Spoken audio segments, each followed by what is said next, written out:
Everyone, myself Dr. Namrata Vithalani. I am practicing as a physician in Intensivist at Rian Clinic, Palanpur, Adajan, Surat. So in this video, we are going to discuss a very important drug, Amiodarone, which we use very often for the management of arrhythmias. So Amiodarone, basically it belongs to the class 3 of the antiarrhythmic drugs. We all know that according to the Vaughan Williams classification, there are 4 classes of antiarrhythmic drugs. Amiodarone belongs to class 3 category, that is, it causes the potassium channel blockage. So by inhibiting the potassium channels, it affects the phase 3 of the action potential in the cardiac muscles. It prolongs the duration of the action potential, and it increases the refractory period in the cardiac muscles in all atria, ventricles, SA node and AV node and Purkinje fibers. So basic mechanism is prolongation of action potential duration and increases the refractory period.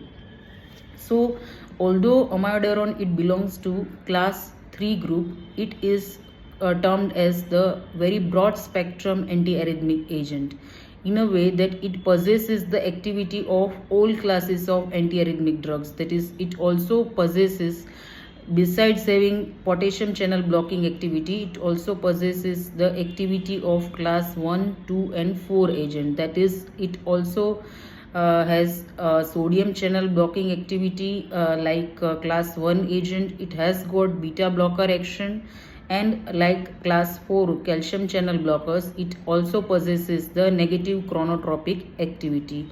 So electrophysiologically, if we do see, it decreases the SA node automaticity, it decreases the conduction velocity of the AV node, it prolongs the refractory period, it prolongs the refractory period in the ventricles and Purkinje fibers, and the effect is more marked in the atrial muscles.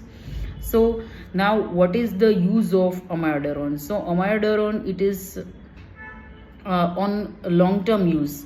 On long-term high dose, it may possess various side effects on various organ systems, because it is having a high volume of distribution. So it gets accumulated in various tissues like adipose tissue, skin, liver, lungs, etc. But for the acute use, for the emergency use, if we say, we use it in the IV form. It is also available in the oral form.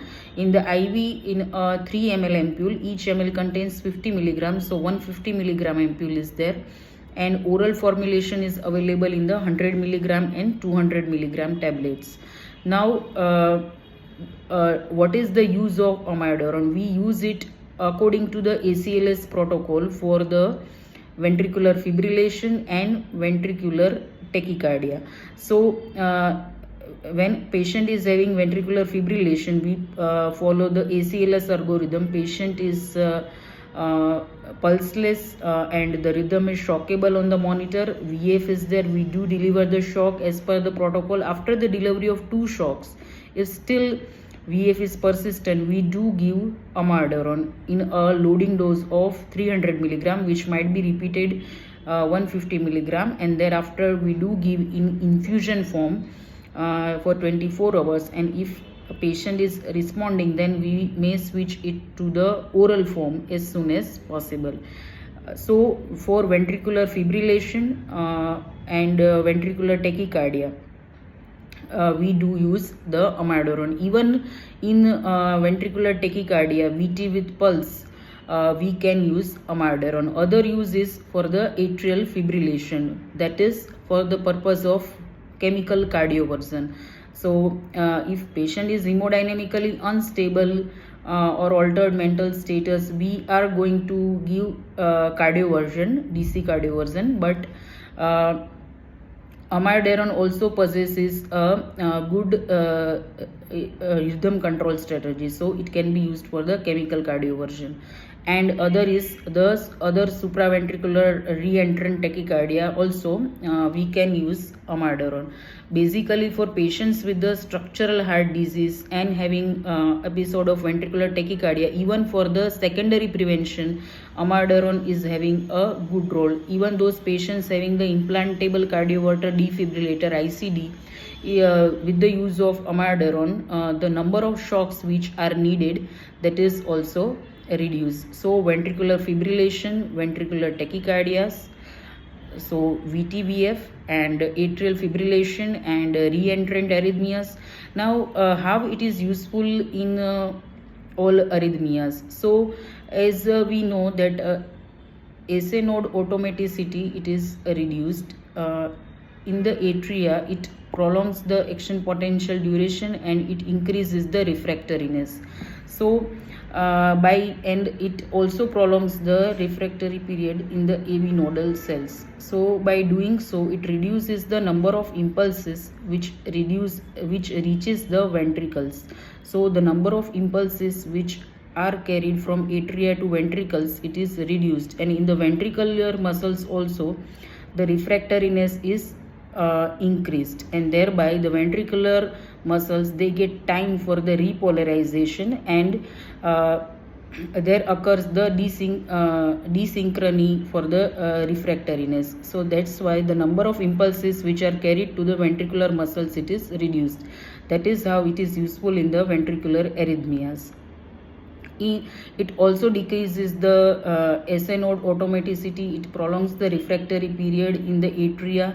That is how it is useful in the atrial arrhythmias. And in the AV node, conduction velocity, it is decreased, and permeability of the stimuli, both antegrade and retrograde conduction, it is reduced. That is how it is useful in the various reentrant arrhythmias. So this is how we commonly use amiodarone in the management of the VT, VF, atrial fibrillation and other wide complex tachycardias and paroxysmal supraventricular tachycardia. Now, what is the dose for the amiodarone? So amiodarone, as we discussed, if we give in the ACLS algorithm, we give 300 milligram loading dose, which we can repeat 150 milligram. And also in patient presents with the pulse for various ventricular tachycardias, usual dose is the 5 milligram per kg loading dose, which may be repeated 1 to 2 times if adequate response is not achieved, followed by which we do give 10 to 20 milligram per kg in 24 hours infusion.